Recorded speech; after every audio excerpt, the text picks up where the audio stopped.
our own nature. Participating in them means as much trusting the impulses of our own bodies as it does living in sync with the world around us. It means doing consciously that which our natural selves are directing us to do if we listen well. Unfortunately, our culture expects us to follow the rhythms of the marketplace instead of the rhythms of nature. Societal and economic rules conflict with the laws of nature and force us to keep the same schedules year-round, the same level of activity year-round. We go about our daily business in the same way, whether it is winter, spring, or fall, and for many of us, summer too. When I worked as a programmer analyst in an insurance company, I had to be there every day between 8 a.m. and 5 p.m., summer and winter, spring and fall, doing basically the same work every day, no matter what the season. In the winter, I would go to work in the dark and come home in the dark, and my only glimpse of the day was through windows that didn't open. In the summer, I would sit in the air conditioning and freeze. And I would be huddled in my suit jacket and my shawl and sometimes even gloves. I had thin gloves with some fingertips missing, and I could actually type with them. The gloves actually did improve my productivity because if I didn't wear them, I had to sit on my hands, and then I couldn't type at all. What was so tragic about it was that it would be 90 degrees outside and sunny. I wanted to throw a rock through those windows to let the warm air in. In other ways, too, we're forcing our bodies against the grain, against their natural patterns. Many of us put on weight around this time of year, and it's not all because of the temptations that the holidays provide. Our bodies are telling us to eat more because they think we need to store up for the winter. We also want to sleep more and are in general more sluggish. At least I certainly am. I think of it as an urge to hibernate. Yeah, bears do it. Why not people? Why don't we allow ourselves at least to eat more and sleep a little more in the winter? Why don't we allow our work schedules and our workplaces to accommodate the flavor of the season?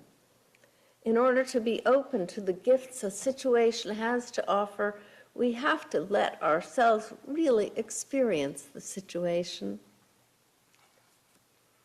And this is not to say we should slumber through the winter when there is important justice work to be done. This is not the time to be silent. This winter, our voices will be needed more than ever to lift up our liberal religious values of the inherent worth and dignity of everyone and respect for the interdependent web of all existence, of which we are just a part. Oppressed peoples and the earth will need our advocacy, and we need to be awake. We even need to be woke. Since winter is a natural cycle, winter is a natural cycle that it behooves us to offer or to honor. Gosh, can't talk. Eileen Shanks, she's an activist in Cincinnati, and she writes, "It is apparent that we are in the dark time of the year, that time when our dreams, like the work of the trees, focus on developing root systems that will later provide nourishment and foundations to those more visible products of our lives. The dark time, when we climb inside ourselves and reflect on where we have been and where we will be called in the spring when the sun returns. The spring, when the warmth and the light demand that we leave the silent, reflective work of the winter dance along with the budding trees and the blossoming flowers. Once I became truly aware of the seasonal patterns of the year, she continues, I began to welcome the changes of light and temperature and look forward to the opportunity the change afforded me. Our dreams of creativity in this dark time will burst open when the song of spring begins. Earlier, I had thought of winter in terms of bitter cold, uncomfortable dampness, unending darkness, as a time that one had to just endure. Sometimes when my spirits were lower, I even envied those who left the darkness behind and escaped to the sun belt. Now I see them as missing the opportunity of the silence and the darkness, time given to us to prepare for our growing season.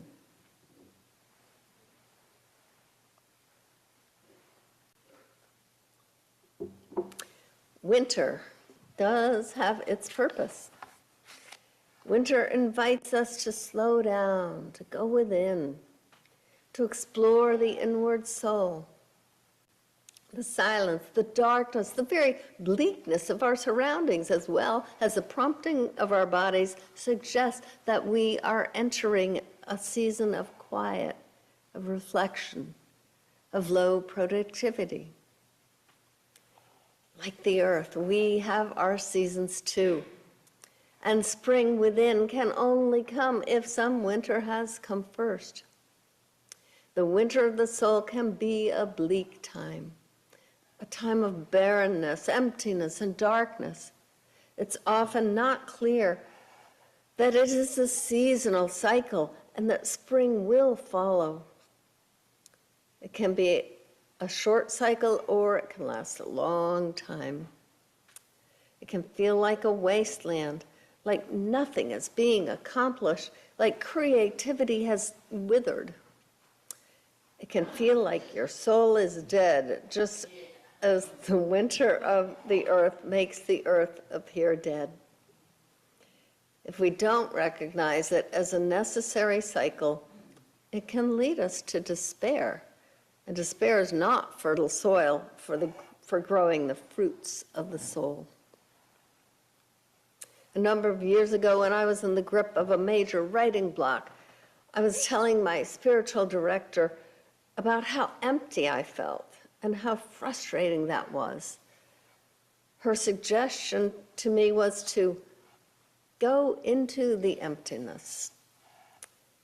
Well, I didn't really understand what this meant, but I felt her to be a very wise woman, so I couldn't just dismiss it.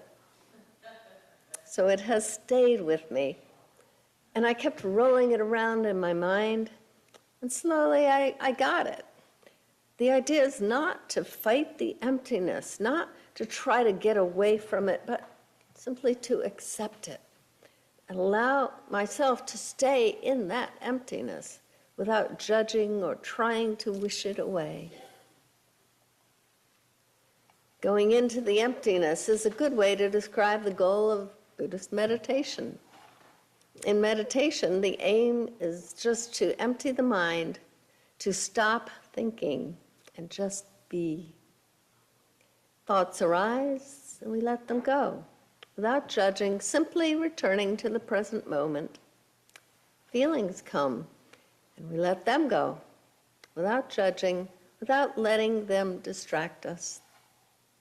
In this way, we can come into contact with the deeper levels of being. But the goal is not to get beyond the emptiness. The goal is simply to be in the moment, to be open to whatever presents itself. Becoming empty allows life and love to flow freely through us. Inspiration does not come from a conscious self, it comes from somewhere beyond. Creativity cannot be forced, it can only be allowed. May Sarton, a wonderful American poet and a Unitarian Universalist, in her book, Journal of a Solitude, describes a day in which her inner and outer world coincide, and she describes her struggle to allow the emptiness. She says, a little warmer this morning, 0 instead of 20 below.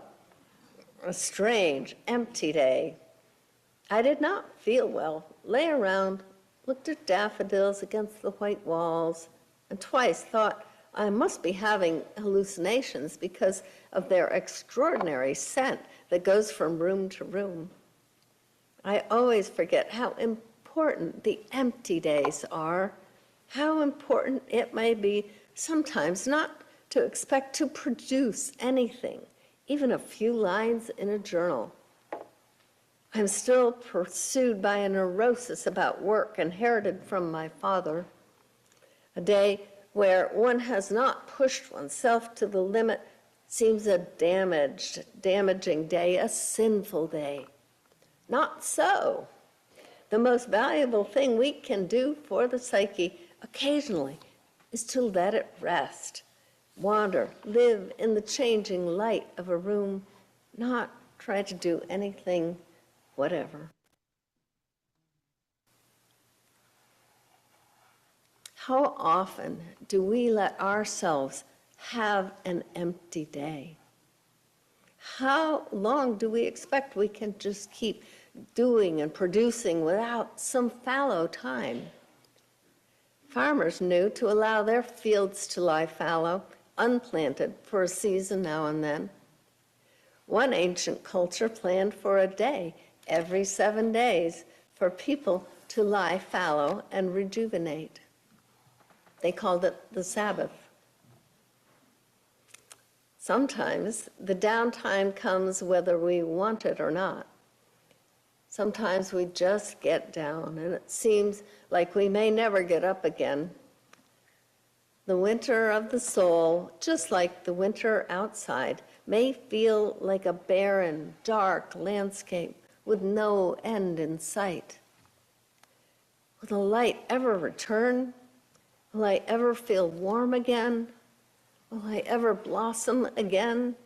Be joyous and light and produce beautiful creations again? For these times, I offer the words of an old popular song. When the night has been too lonely and the road has been too long, and you think that love is only for the lucky and the strong, just remember in the winter, far beneath the bitter snows, lies the seed with the sun's love. In the spring becomes the rose. Yeah. Like the earth, we have our seasons too. And seasons are cycles. They don't last. They do come back again and again, looking a bit different every time, but in essence the same. But when we are in a winter of the spirit and it feels like it will never end, we can take heart in the knowledge that it too shall pass. Perhaps we need to honor the season before we can move on, to accept the phase we are in, however dark and scary, to trust the process, knowing that this too is an essential part of life. Allowing it, refraining from judging it or ourselves in it, even encouraging it, moving into it, coming to see it as beautiful.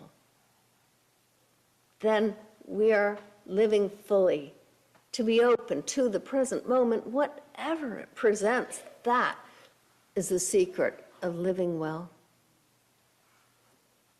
The fallow times are necessary. The dark times are necessary. Spring can only come if some winter has come first. We can welcome the winter because it is truly a gift. If we accept the gift of winter, we can have a fruitful spring. but winter has a beauty all its own. As we said in our responsive reading earlier, let us not wish away the winter. It is a season to itself, not simply the way to spring. Let us therefore praise winter, rich in beauty, challenge, and pregnant negativities. Let us praise winter indeed. Let us bundle up, cuddle up, be quiet and reflective, and let things simmer for a while. Let us honor the season and come forth in the spring rejuvenated. And let us sing once more together. It's number 57 in the Gray Hymn Book. Oh, beautiful, the March of Days. Please rise.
As Linda extinguishes our chalice, I offer these chalice extinguishing words and closing words. As we stand at the threshold of winter, let us welcome the season for all its gifts. Let us welcome the dark and the cold, the quiet and the emptiness. May we accept our inner winters as well, and may the seed that lies beneath the bitter snows produce in spring a beautiful rose. May it be so. Go in peace. Blessed be.